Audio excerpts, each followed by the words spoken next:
For 7 straight years I cared for my grandson with everything I had. I wasn't chasing accolades or trying to prove anything, just doing what needed to be done day in and day out. My hands rocked him to sleep. My feet paced through fevers and nightmares. And then one day my daughter-in-law looked me straight in the eye and said, "We need our own space now." Just like that I was out. No fanfare. No thank you. Heart bruised and pride barely intact, I sold the only apartment I had in the city and moved back to the countryside to live with my sister. I told myself I needed the peace. That maybe, just maybe, it was time to start living for myself. But peace? It lasted less than a season. The phone rang one humid afternoon. My son. "Hey Mom, any chance you could come help with Tyler over the summer? He really misses you." Pause. "Oh, and while you're here, could you help cover his summer camp? It's about $5,000. $5,000? So now I'm not just the on-call babysitter. I'm their personal ATM too." They honestly thought I sold my home to fund their lives. Not this time. This story's getting a rewrite. And I'm flipping the script. That night at dinner the air felt uneasy, like a pot left too long on the stove, hissing with heat, carrying the acrid scent of something about to burn. Jenny, my self-proclaimed capable and clever daughter-in-law, poked at the green beans on her plate with the tip of her fork, her brows drawn tight like she was trying to crush the vegetables with sheer disdain. "Kylie, did you rinse these properly this time? Tyler's stomach's sensitive. You know he can't handle dirty food." She didn't raise her voice, but her words pricked like needles. I set down my bowl, a weight settling in my chest. I had soaked and scrubbed those greens twice, peeled them clean, trimmed every stem.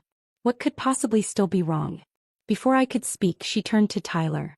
"Sweetie, is Grandma's cooking better, or do you prefer when Mommy takes you out to eat?" Tyler looked at her, then at me. "Grandma's food is good too," he muttered. But his eyes, they were already picking sides. I felt a chill spread through me. "Kylie," Jenny went on, now softening her tone just enough, remembering that Jason, my son, was sitting right there. "Could you maybe turn down the TV at night? We have work early and Tyler has school. That show you watch, it keeps us all awake." I'd always been early to bed, early to rise. They were night owls. This wasn't the first time our schedules clashed, and I knew it wouldn't be the last. I turned to Jason. My son. He kept his head down, chewing, pretending not to hear a word. A fury rose in me so fast it stole the breath from my lungs. "Jenny," I snapped, my voice shaking. "I raised Tyler for 7 years. Every day, every night. Do you really think I'd do anything to hurt him? I'll turn the volume down, fine. But don't you dare twist things and lie." Jason finally looked up. "Mom, come on." Jenny didn't mean it like that. His tone was light, as if he were smoothing over spilled milk. "She's just thinking about what's best for Tyler. For all of us. Can't we just be understanding?" "Understanding." My hands trembled. "I've been understanding. I've done nothing but understand. I cook, clean, run errands, take care of your child from dawn to dusk. And this is what I get? Complaints about the way I wash vegetables? About my TV being too loud?"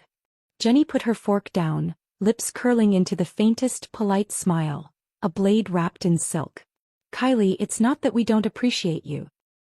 We feel like it's time we had our own space. Tyler's getting older. He needs to develop independence. We'd like to try managing things on our own for a while." Independence? What a neat little word to cover up what they really meant. The truth was clear. I wasn't part of the picture anymore. I was the clutter they needed to clear out. For 7 years I revolved around their little family like a spinning top, until I had no sense of self left. And now that I was worn down, they wanted to shelve me away like outdated furniture. I gave them my warmth, and all they felt was the heat. Too much, too close, too inconvenient. After that night the house changed. It was like someone had hit mute. Jason and Jenny moved in sync, avoiding me with the elegance of a practiced routine. We used to sit together after dinner, talk about our day, watch a little TV. Now they'd clear their plates and vanish into their rooms. Or take Tyler for a walk without me. They left me in that hollow living room, whispering to myself in front of a screen, like a ghost trying to pretend it still belonged among the living. I wasn't just being ignored. I had been downgraded. I wasn't grandma anymore. I was background noise. Or worse, furniture that creaked too loudly. I tried reaching out to Tyler, offered to read him a story, build a tower of blocks. But he pulled away, eyes uncertain, cautious. "Mom says I need to learn to play on my own now," he said. I shouldn't rely on you all the time. That one sentence carved itself into my heart like a blade. Children don't know how to lie. They just repeat what they're taught. And Jenny? She'd handed him the knife herself. That night something inside me froze. The warmth in my chest began to harden, turning cold, then colder still. That night I lay wide awake in the narrow twin bed of the cramped guest room. Sleep never came. From the master bedroom next door I could hear muffled voices. Jason and Jenny whispering in hushed tones, careful, restrained. I couldn't make out the words, but I didn't need to. That quiet, stifled cadence was enough. I was already on the outside. I turned toward the nightstand. A small photo sat there. Tyler as a toddler, cheeks round and glowing, flashing a gummy grin straight into the camera. The tears came fast, hot and unrelenting. A few nights later, Jason stood at my door. He knocked, soft as a guilty conscience. He was rubbing his hands together, his eyes darting everywhere but at me. "Mom," he said, clearing his throat like he was about to deliver good news. "You've worked so hard all these years. We just think, maybe it's time for you to rest. Really rest." I didn't say a word. Just looked at him. He hesitated, choosing his next words like he was arranging flowers at a funeral. "Jenny and I talked and, well, we thought maybe it'd be better if you moved back to the countryside. Or got a little place of your own nearby. You know, somewhere more peaceful. Our schedule's so late these days and we wouldn't want to mess with your sleep. Peaceful. For my own good. So I could rest." What a beautiful coat of paint for what was really just eviction. They weren't thinking about my rest. They just didn't want to see me anymore. What they truly wanted was for me to vanish from their daily lives, clean and quiet. And just like that, something in me turned cold for good. There were no screams. No slammed doors. Because sometimes the heaviest sound in the world is the silence that comes after giving up. That night I said nothing. The next morning I started packing. There wasn't much. A few outfits. My medications. Some toiletries. I stood in the living room and looked around one last time. Tyler's little award certificates were still pinned to the wall. His tiny socks, washed and hung by me just yesterday, were swaying gently on the balcony line. Every corner whispered how much I had given. And now not one of those things belonged to me anymore. In the kitchen I reached for the apron I'd worn for years. It still held the faint scent of grease and garlic. A mark of everything I had done. Everything they wanted erased. I hoped I could hug Tyler goodbye. Maybe say a few parting words. But when I stepped out, Jenny was at the door, zipping up his coat. "Hurry up, Tyler. We're late for art class," she said, not even glancing in my direction. Her voice was cool and impersonal, like she was talking to someone at a bus stop. Tyler looked back at me. There was a flicker of hesitation in his eyes. Maybe even sadness. But mostly there was confusion. He mumbled, "Bye, Grandma," and let her lead him away. The door slammed shut behind them. It wasn't just a sound, it was a verdict. My role in this family had officially ended. Jason walked me downstairs. In the elevator he said nothing. Every now and then he'd sneak a glance at me, then quickly look away like a schoolboy caught cheating on a test. In the lobby he pulled a few crisp $100 bills from his wallet, 3 maybe 4, and stuffed them into my hand. "Mom, just take this. In case something comes up," he muttered.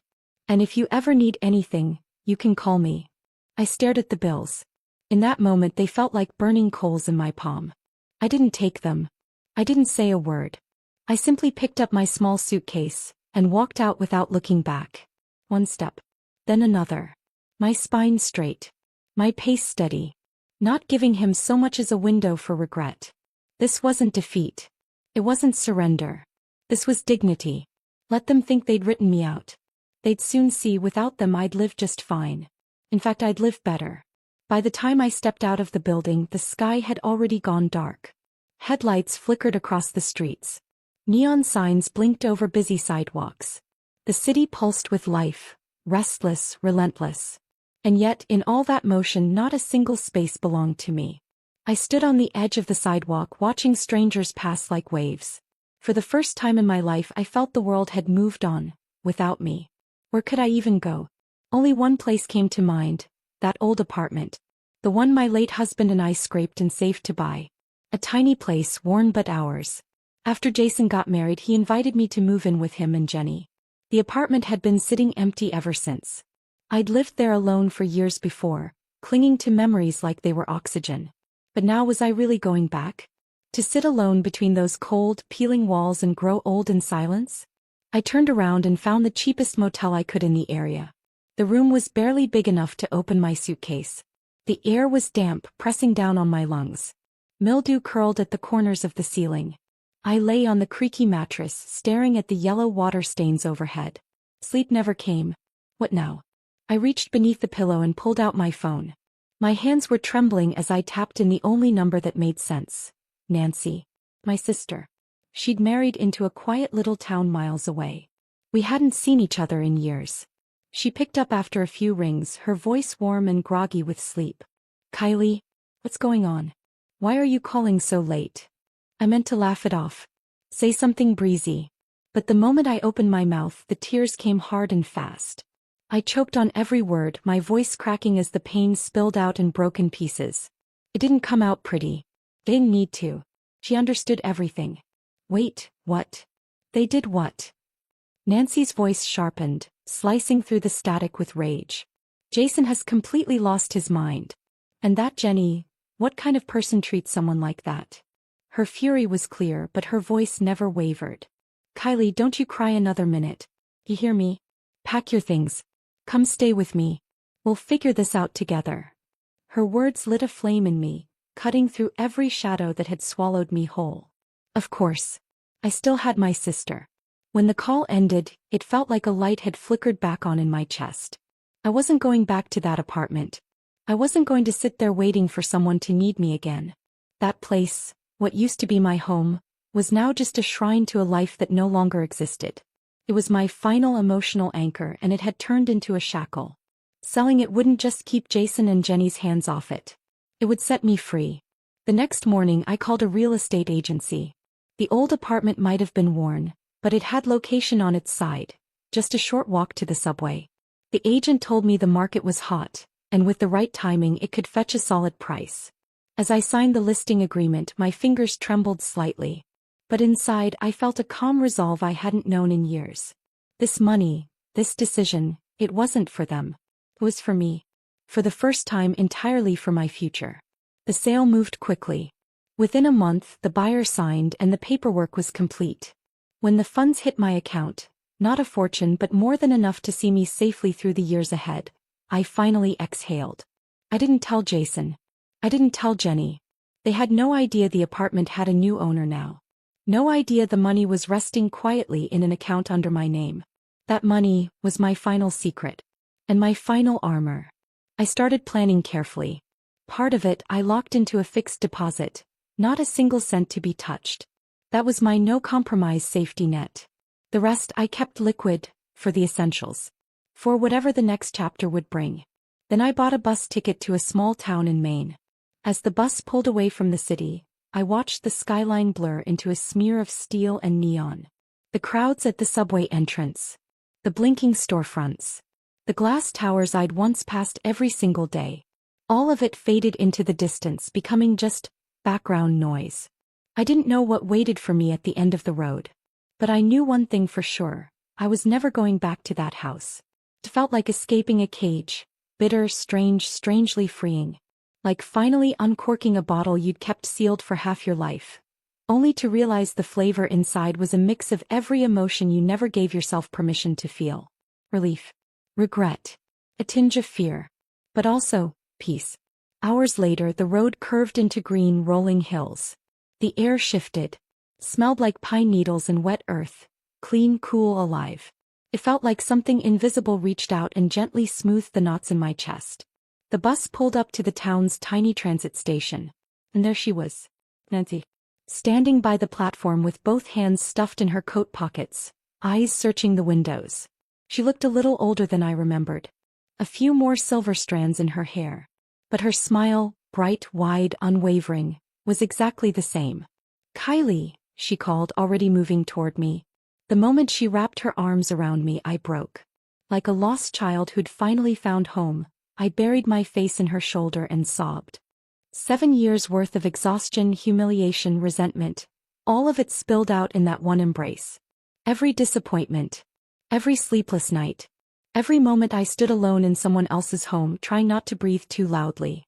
She held me close, gently rubbing my back. "You're here now. That's all that matters," she whispered. "It's over. You've got me. You're not alone anymore." Her voice was like the mountain wind, clean, steady, and sure. We drove to her house, a cozy two-story cabin on the edge of the woods.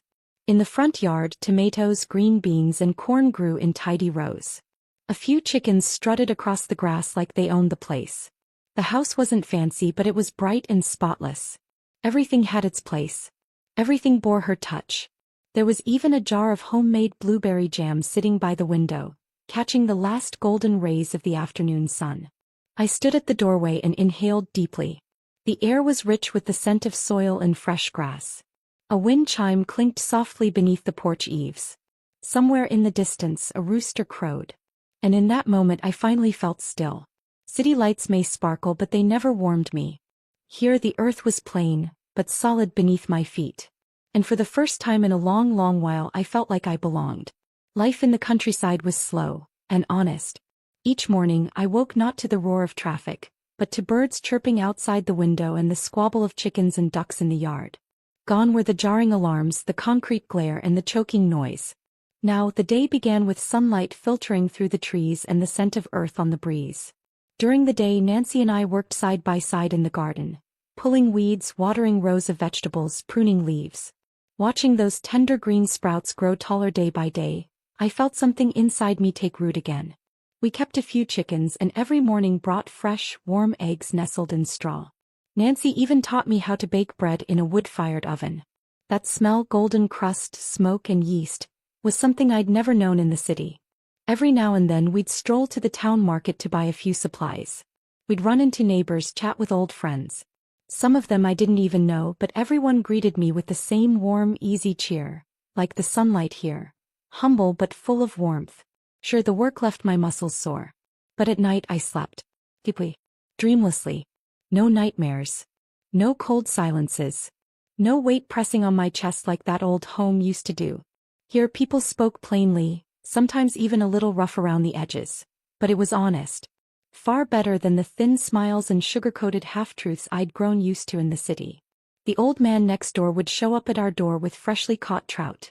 Another neighbor brought over warm cornbread wrapped in a tea towel. "Eat up," she'd say. "If you want more, I'll make another batch."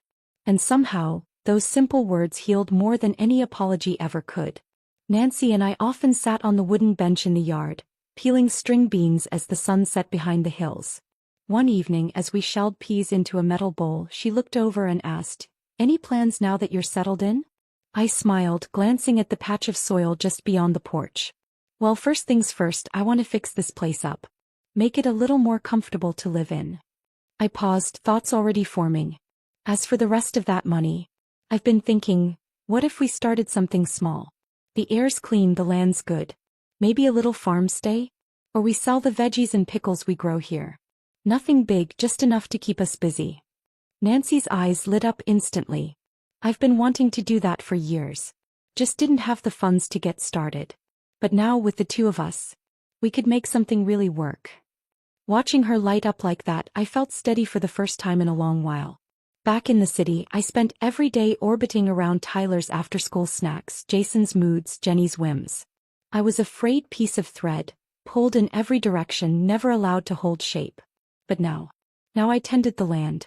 And here, if I planted something, I knew exactly what I'd get in return. Just as life was starting to feel steady again, the peace shattered with a single phone call. "Caller ID, Jason." I stared at the screen for a few seconds, my heart sinking in that familiar, heavy way. Then I walked to the far end of the backyard, out of Nancy's line of sight. Took a deep breath. Pressed answer. "Hey, Mom." His voice sounded off, too casual, too forced. "Hi, sweetheart," I said evenly. He made small talk for a moment, didn't ask how I was doing, didn't mention my leaving. He didn't call to check in. He called for something. "So, everything's okay out there? You doing all right, money-wise?" "I'm fine," I said calmly. "Not spending much at all." "Oh, that's good." There was a pause. Then came the real reason. "Hey, about that apartment. The one you used to live in. Did you, end up selling it? I smiled slightly. Still calm. Still composed. Yeah. I sold it. How much did you get for it? He asked, too quickly, trying and failing to sound casual. Instead I laughed coldly. But my tone stayed light. Not much. Just enough for Nancy and me to get by. Fix up the old house. Don't worry, won't be bothering you for anything. Silence. I could practically hear him trying to process the disappointment. A few seconds later he tried again, voice low and hesitant. Mom, things are really tight right now. Tyler's school costs are getting crazy and... I cut him off. You and Jenny need to learn how to manage your own finances. My money's already taken care of. Locked in. I'm not touching it. At my age I need to make sure I've got something for myself. You understand, right? Yeah, he said quietly. And just like that the call ended. I stood in the yard, still holding the phone, staring out at the distant hills. The wind carried the scent of soil and pine. But there was no peace in my chest. I knew, this was only the beginning. They weren't going to let go that easily. A short while later, Nancy must have noticed my face. She walked over, gave my arm a light tap. Jason called, didn't he? What did he want this time? I told her everything. She slapped her thigh, fuming. Didn't I say they were after your money? Kylie, don't you dare get soft again. They'll rope you back in the second you blink. I nodded slowly. My eyes began to sharpen. In their minds that house money wasn't mine. It was just pending inheritance. They spoke sweetly, but all they saw was an account they could tap into at any time. And sure enough, it didn't take long for the next move. Only this time it came wrapped in a new disguise. Tyler. Grandma.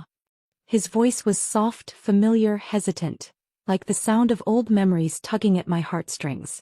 That one word hit me hard. 7 years of stories and snacks, band-aids and bedtime hugs. That kind of bond doesn't break clean. I tried to keep my voice gentle. Hey Tyler. You miss Grandma, huh? Yeah. I miss you, he sniffled. Grandma, when are you coming back? I want to play with you again. I was quiet for a moment, heart twisted with too many emotions to name. Was this really him, or? I asked carefully, Sweetheart, did Mommy or Daddy ask you to call me? Silence. Just his breathing. Then a whisper, barely audible. Yeah. Mommy said if you come back we can go to the fun park. And you'll help pay for the robot camp. And just like that something snapped inside me. Cling. Final. So that was it. Still the same game. Still the same playbook. They were using him, his innocence, his love, like a prop. Turning him into a soft-spoken envelope for their next fundraising pitch. They wanted me to pay again. Pay for love. Pay for being missed. Pay for a place in a family that never wanted me to stay, only to serve. But not this time. Never again. I wouldn't fall for the same trap twice. I steadied myself, smoothing the tremor in my voice. Grandma misses you too, sweetie. When I get a chance I'll come visit. But you be good, okay? After I hung up, my hands stayed clenched around the phone. That last trace of warmth I'd been holding on to, that sliver of emotional thread connecting me to them, was gone. Worn down to nothing by a call that had all the sincerity of a rehearsed script. A few days later Jason called again. This time there was no small talk. No tiptoeing. He went straight to the point with the breezy entitlement of someone who'd already decided the answer should be yes. Mom, summer's coming up. Jenny and I both have work and, well, there's really no one to watch Tyler. Think you could come help out for a bit? He keeps saying he misses you. I almost laughed. But all that came out was a slow, dry tone. Oh, help out.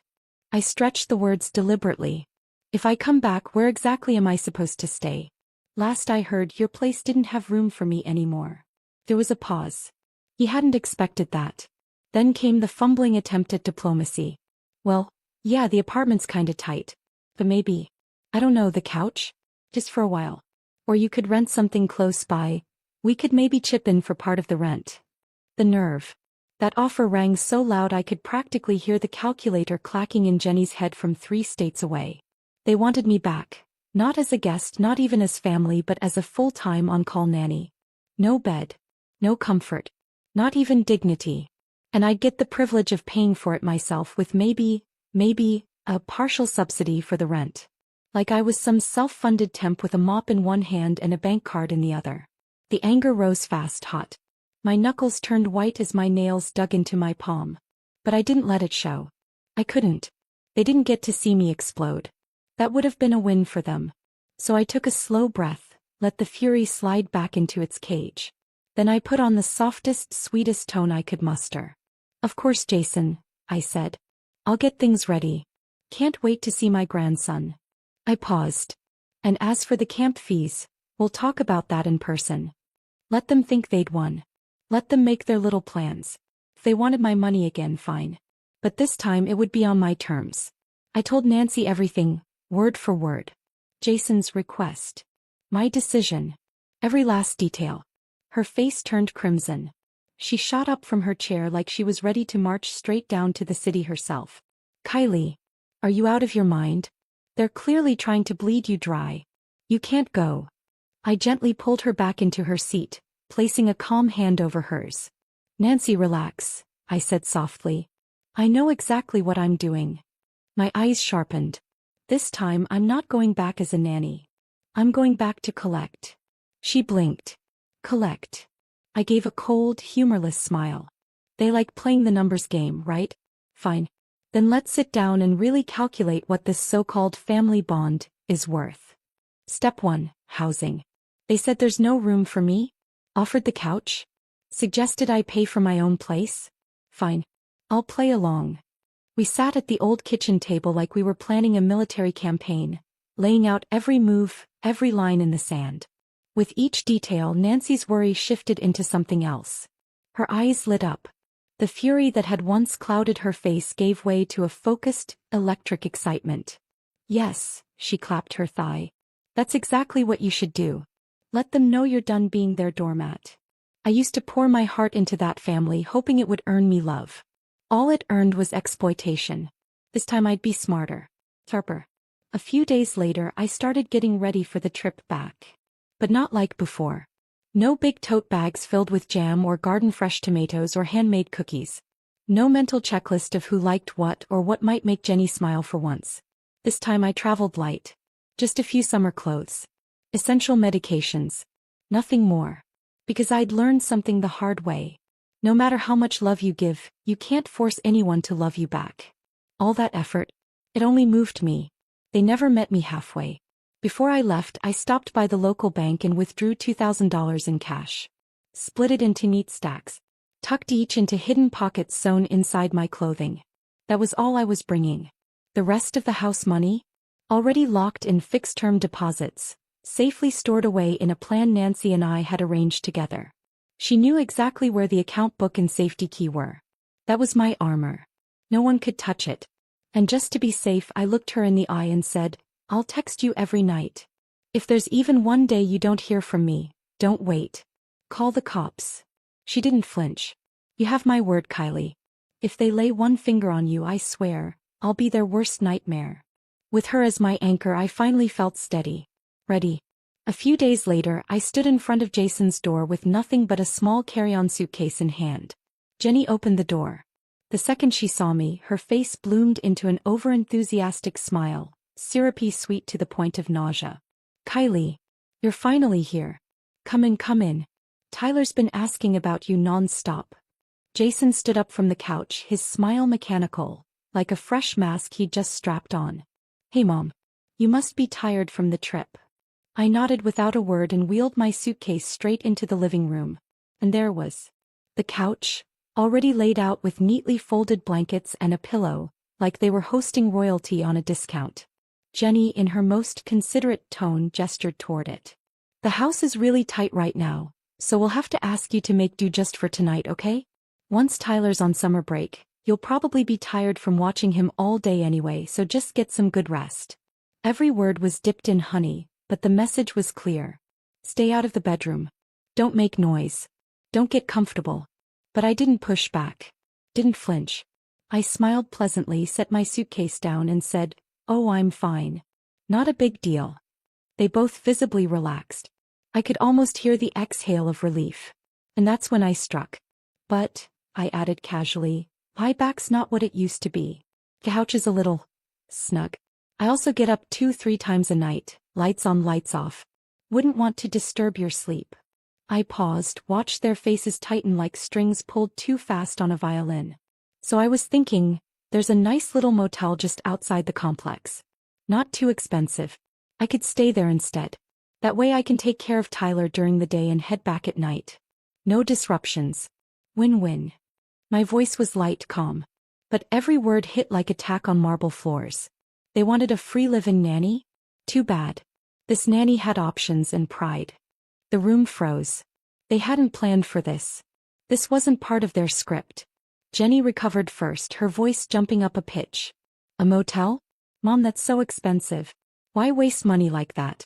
Sure, our place is small, but the couch works just fine. There's no need to spend on something like that. But it wasn't the money that worried her. It was the control. If I wasn't under their roof, I wasn't at their beck and call. No ringing the dinner bell, no guilt tripping me into more favors. I'd be inconvenient. Oh, Jenny, I said, still smiling. Then I turned to Jason. It's just a motel. No big deal. I think I've earned a little comfort, don't you? I gave a small sigh and shrugged. Only thing is, I didn't bring much cash with me. It was all a bit last minute. So, meals the motel. I let the sentence dangle in the air. Their faces changed instantly. They got the message. You invited me, you cover the cost. The polite smiles vanished like smoke. Jason started fidgeting, eyes darting between me and Jenny like a kid caught cheating on a test. Sweat was forming along his brow. Jenny's jaw locked, her lips drawn tight. Her eyes narrowed into sharp little knives. Silence hung in the room, thick and oily. Finally, Jason spoke, his voice stiff. All right, he muttered, pulling out his wallet and handing me a few crisp bills, about $500. For a few days. We'll figure things out later. Jenny let out a sharp breath through her nose and stormed off without another word. I took the money with a neutral expression, not letting an ounce of satisfaction show. Thanks. I'll go settle in, I said. See you tomorrow. I'll be here at 8 sharp to start work. And without giving them another glance, I rolled my suitcase to the door and walked out. The sun was shining. The breeze carried hints of fresh coffee and laundry soap from the corner laundromat. I walked down the block to a modest budget inn and booked a room. It wasn't fancy, but the windows were bright, the bed was soft, and most importantly, no one here looked at me like I owed them something. I set my suitcase down and did the first thing I needed to do. Called Nancy. Step 1 complete. On the other end, she was practically pounding the table. That's my sis. Show them who's in charge. I hung up and sank into the bed, exhaling a long breath. The sunlight streamed through the window, warm and golden. A world apart from the cold, hard couch they'd prepared for me. But I knew better than to get comfortable. This was just the appetizer. The real dish? That $5,000 robotics camp. Let's see what they really want. A mother? Or just the money? At exactly 8 o'clock the next morning, I showed up at Jason's door, punctual as promised. It was Tyler who answered. Grandma. His eyes lit up for a second, that pure, unfiltered joy only a child can offer. But then just as quickly it dimmed. Like he was calculating whether it was okay to feel that happy. I reached out and gently ruffled his hair before stepping inside. Jenny shuffled out of the bedroom, still in pajamas, mid-yawn, forcing a smile that was more thorn than warmth. Oh, you're here, she said. I nodded, my tone neutral. Did Tyler eat yet? She turned toward the kitchen. Not yet. I was just about to make something. I didn't respond. Just sat down on the couch, turned on the morning news and watched quietly. A few minutes later, she emerged with 2 plates of a plain breakfast, setting them on the table without a word. She glanced my way, clearly itching to say something, but in the end swallowed it down. After breakfast, Jason and Jenny were in a rush to get out the door, dressing in near silence. Just as she was zipping up her coat, Jenny tossed a line over her shoulder. Oh, Kylie, just fix something light for lunch. Tyler's laundry is in the machine, you can run that. We'll be back for dinner, so don't cook too late. I looked up, calm and unhurried. Jenny, I didn't sleep well at the motel last night, I said gently. Guess I'm not used to the bed. Feeling kinda low energy today. Then I smiled, still sweet as honey. I'll just take Tyler out for something quick at lunch. As for the laundry, I think you and Jason can handle that tonight. I agreed to help watch Tyler, not run the house. The air thickened.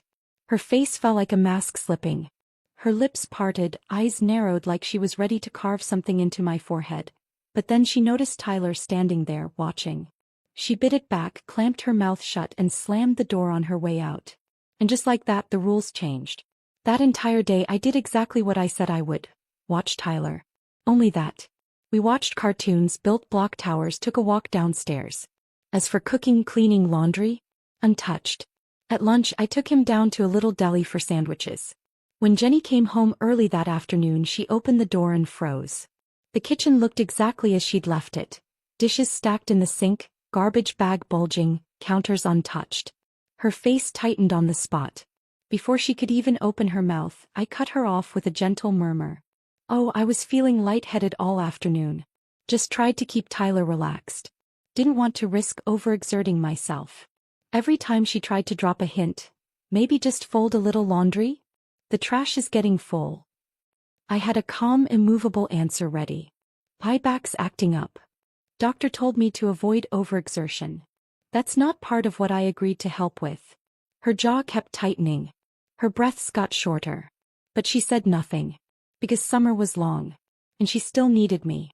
Even with Tyler I stopped playing the doting pushover. When he begged for a pricey toy I crouched down and said gently, "Sweetheart, Grandma doesn't have that kind of money right now. And Daddy and Mommy work very hard too. We can't always buy everything we want." When he threw the toy on the ground in frustration I didn't scold. Just looked him in the eye. Pick it up. Respect your toys, and the people who gave them to you.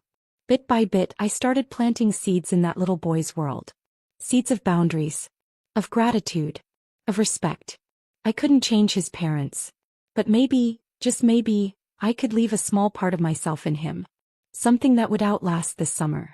At first Tyler didn't quite know what to make of this new version of Grandma. He seemed confused. Torn between habit and hesitation, affection and fear.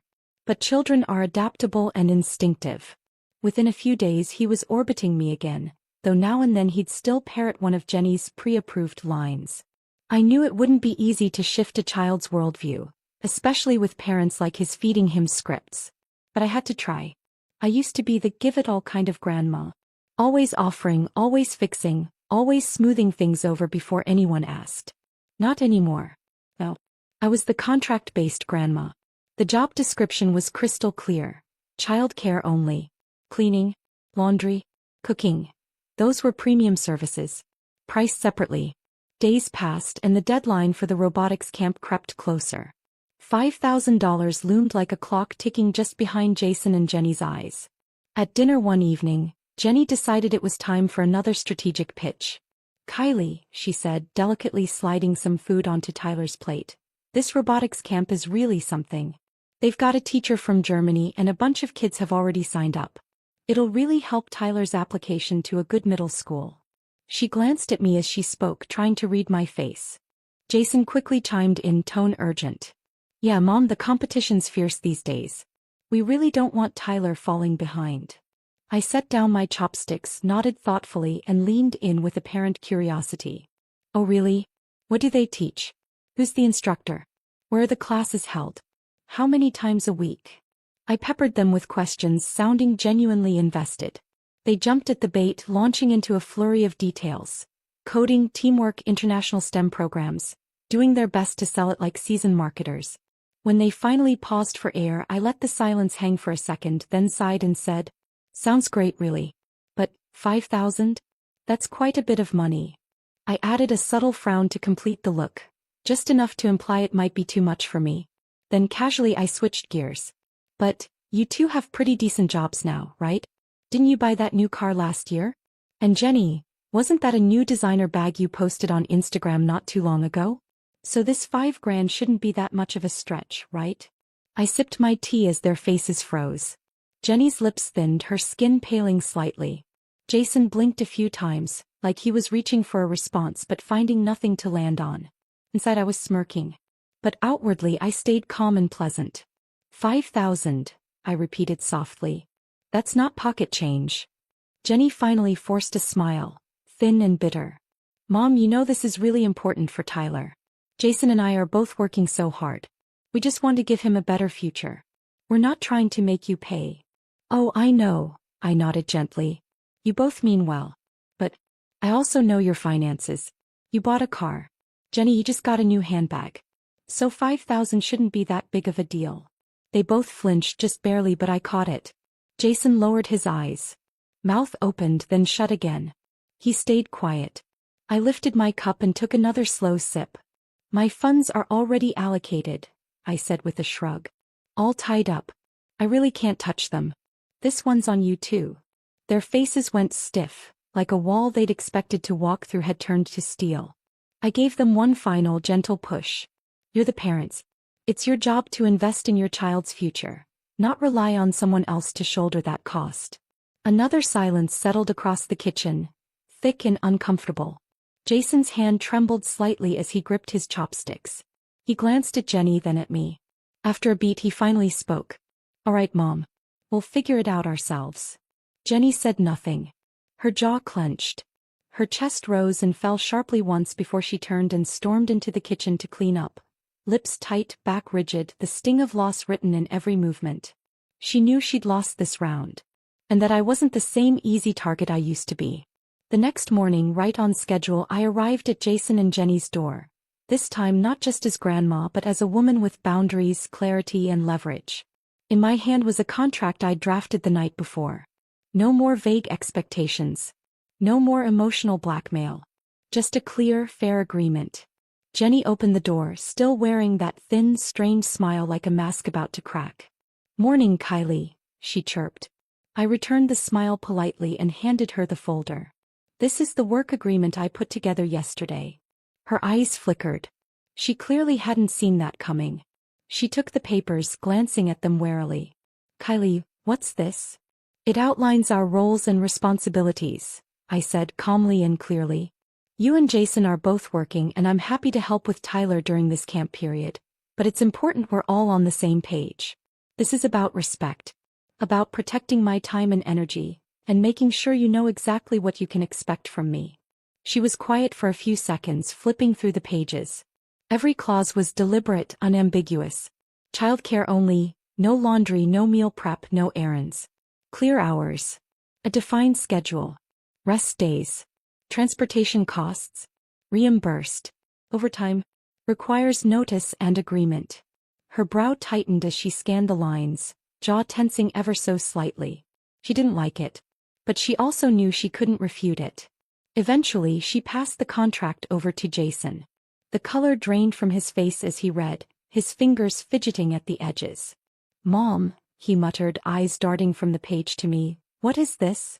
Do we really need contracts for family? I smiled softly. I'm not asking anything from you. I just want clarity. You're asking me to help and I'm willing. But I won't carry the whole house on my back again. That's not helping. It's enabling. Jason and Jenny exchanged looks. Tension swirled in the air between them like rising steam. But in the end, Jason sighed and gave in. If that's what you want. We signed. And just like that, the tone shifted. In the days that followed, everything fell into order. I showed up each morning, punctual and professional. Helped Tyler with breakfast. Oversaw homework. Took him to the park. Every action aligned with the contract. Nothing more, nothing less. Household chores? Not my department. At sundown, I clocked out, heading back to my motel for the night. Jason and Jenny, perhaps begrudgingly, didn't challenge it. A new rhythm set in. Calm, structured. But tension simmered beneath the surface. Jenny's anxiety started to leak through the cracks. She'd glance at me from across the kitchen as she stirred a pot, eyes flickering with thoughts she couldn't seem to say out loud. Her lips would part slightly, then close again, the words retreating like waves pulling back from shore. I noticed it all. But I said nothing. Because I remembered too clearly the months, the years, when I ran around this house like an unpaid maid. How she said nothing then. How she watched in silence as I wore myself thin. Now she could sit with her silence just like I once did.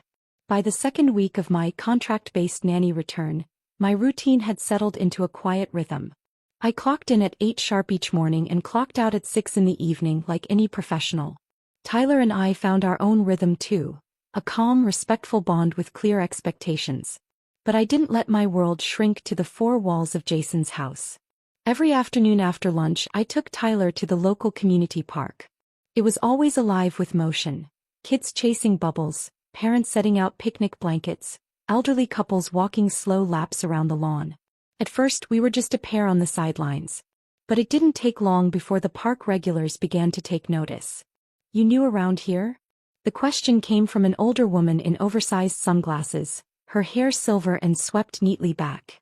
Her name was Margaret, a church volunteer and part-time community organizer. "Not exactly," I said with a smile.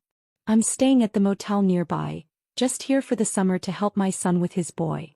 Her eyes lit up. "A motel? Well, aren't you living the free life?" Another young mom chimed in, cradling a toddler on her hip.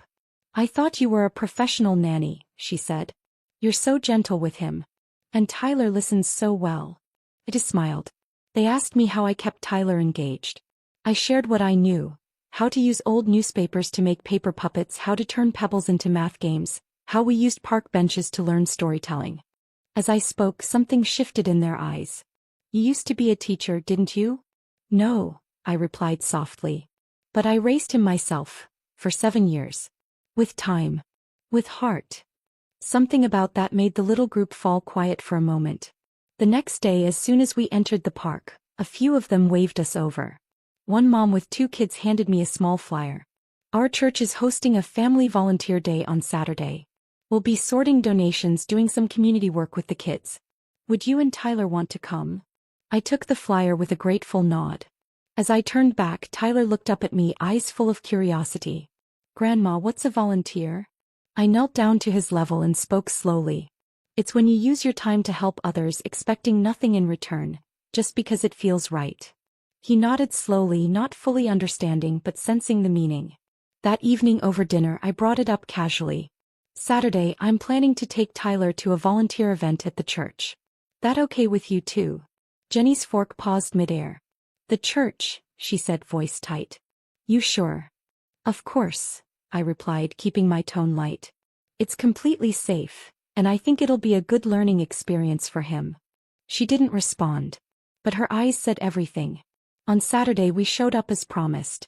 Tyler and I sorted clothes, labeled boxes, and helped the other kids organize shelves. Margaret praised his focus, and a few of the moms snapped pictures for the church's Facebook group. That night, Jenny came home looking tense. Apparently, one of her co-workers had seen the photos, especially the one of Tyler standing proudly next to his pile of labeled boxes.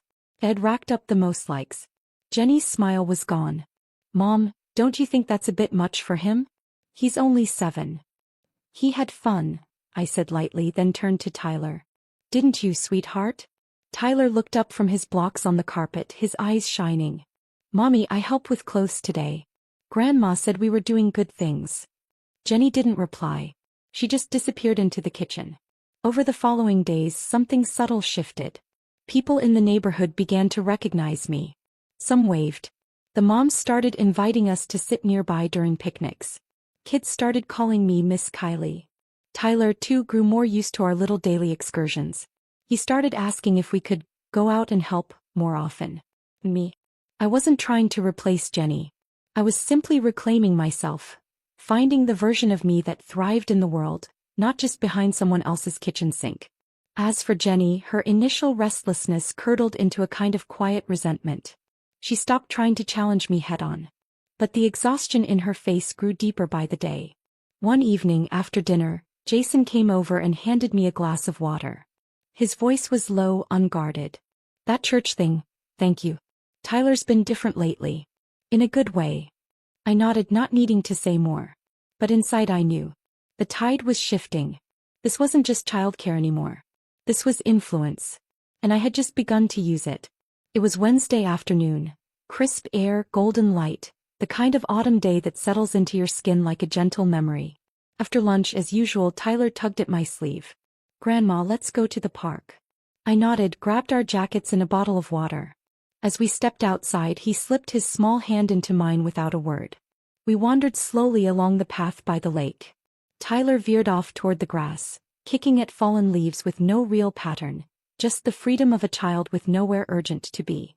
"Grandma," he said suddenly, turning around to look at me, "do you remember where we picked those acorns last time?" I blinked, surprised, but nodded. "Of course. You stuffed them all into my coat pocket and said you were going to grow an acorn tree. He burst out laughing. I thought it would grow by the next morning. And you told me we had to water it with milk. I grinned. Who knew you'd believe me? We walked and talked not about anything profound, just fragments of shared memories. At one point I said, I remember the first time you got a fever. Scared me to death. He looked up. Did I cry? Did you sleep at all that night? I didn't answer. Just reached over and gently tousled his hair. Back at the house he didn't bolt for the TV like he usually did. Instead he ran straight into his room. I was in the kitchen getting him some water when he called out, Grandma, come here. I found him sitting on the floor surrounded by paper and markers. He handed me a drawing. This is for you. It's me and you. On the page a grown-up held a child's hand under a big tree. The lines were crooked. The colors bled outside the edges. But it was perfect. You said we used to come to this park before, he said softly. I took the drawing and nodded. I didn't trust my voice enough to speak. Just then the front door opened. Jason was home. Dad. Tyler ran to him waving the paper. I drew Grandma today. At the park. Jason took the drawing, glanced at it and said nothing. A few minutes later he walked over to me. His voice was low. Mom, thank you. Tyler's been different lately. In a good way. I didn't reply. He hesitated, then added quietly, I think I'm starting to understand how you raised him all those years. I met his eyes, calm and unflinching. It's not too late to learn. That night Tyler insisted I read him the same picture book, 3 times in a row. Only when he could barely keep his eyes open did he finally agree to lie down. As I tucked him in he mumbled, Grandma, can you move back in? I smiled, pulling the blanket up under his chin. Honey, I whispered, someday you'll grow up and you won't need Grandma by your side all the time. The light clicked off with a soft snap. I stood at the doorway for a long moment watching him. He rolled over in his sleep, his voice just a faint murmur in the dark. Grandma. It tugged at something deep inside me. But I said nothing. I simply closed the door, quiet, steady and slow. Friday night the house was unusually quiet. Tyler was in his room coloring. I sat on the living room couch with a book, the television off, the kitchen silent. Only the occasional chirp from outside broke the stillness. Jenny walked out of the kitchen and placed the dishes into the sink. She didn't ask me to help like she used to. Didn't say a word. She turned on the water with her back to me. Jason sat at the dining table, phone untouched. He looked at me. Then at Jenny. Then back again like he was trying to weigh something invisible. Eventually he spoke. Mom. I looked up and murmured, He hesitated. Jenny said, Tyler's been different lately. Plumber. He plays by himself more. Says thank you now. I closed my book and nodded, voice even. That's good. He cleared his throat, voice dropping lower as if he didn't want the water to drown him out. She's having a hard time with it. Thinks maybe you're doing it on purpose. Making him more attached to you. Like it's a competition. I said nothing. Just looked at him. He went on. But I don't think that's it. I think he just feels like you see him. Like he matters. The water stopped. Jenny turned around, dish towel in her hand and snapped. So what? I don't see him. Is that what you're saying? Jason flinched. I didn't mean. She slapped the towel down on the counter. Do you know what it's been like since she came back? She does only what she wants to do and somehow she gets praised for it. I do the laundry, the meals, the logistics and no one sees it. Jenny, Jason tried to cut in but she was already building steam. She wants to prove she's the better mom. That she's more lovable. And you, she pointed at Jason, voice cracking, you're letting her. I didn't say a word. I didn't look at her. I didn't defend myself. I just sat there, eyes on the coffee table where Tyler's watercolor markers lay scattered. I waited. Her anger bounced off silence like fists into soft cotton. No sound. No pushback. Only stillness. Jason sat quiet for a long moment. Then quietly, maybe she just knows better how to love people. Everything stopped. Jenny opened her mouth then closed it. She stood frozen. Her shoulders trembled once. Then she turned and walked away. The bedroom door clicked shut behind her, soft but final. The next morning just before dawn I stepped out of the motel. Jason was already there, standing by my car with a white envelope in his hand. "Mom," he said, voice rough. "Didn't sleep much last night." I didn't reply. He held out the envelope. "It's not money. It's just a piece of paper." I took it, unfolded it. The handwriting was a little uneven, a little rushed. "You were always home to us. We just forgot what that meant." I folded it back up and nodded. "Thank you," I said. He looked at me. "Would you come back? Live with us again?" I shook my head. "Let's wait till Tyler's a little older. Then we'll see." He didn't argue. Just nodded. Then as I turned to leave, he called out again. "Mom." I stopped. "I'm sorry. For waiting so long to stand beside you." I lifted a hand and waved, no words. No need. That evening, back at the motel, my phone buzzed. A message from Jenny. "Sorry. I think I was too emotional and overreacted. I didn't really see things clearly before." No punctuation. No greeting. Just a plain, crumpled line of text, like a piece of paper that's been balled up and smoothed back out. I didn't reply. But I didn't delete it either. On the last Friday of August, I folded my few clothes neatly into a suitcase. No goodbyes. No messages in the family group chat. Just like when I came, quiet, clean, leaving no loose ends behind. Tyler was still asleep that morning. I didn't wake him. Instead, I flipped open his sketchbook to the page where we had drawn birds together. On the edge of the paper, I wrote in small, careful print, "If you miss Grandma, draw something and mail it to me. Letters last longer than calls." I zipped the suitcase. Outside the motel, Nancy was already waiting in her car, window rolled down, grin as casual as ever. "Got everything," she said. "You didn't pack their pots and pans too, did you?" I let out a soft laugh, gave the neighborhood one last glance and said nothing. By the time we reached the countryside, the sky had just begun to lighten. The house was the same, red brick and 2 stories tall. Only now there were a few new mint plants in the yard, Nancy's latest gardening experiment. As she jumped out of the car, she threw her arms open like a ringmaster announcing a return act. "Well, look who's back, our fearless city warrior, home to retire in glory." I couldn't help but laugh. Dragging my suitcase inside felt less like an ending and more like arriving exactly where I needed to be. The kitchen smelled of warm oats. A familiar snore drifted from the dog bed in the corner.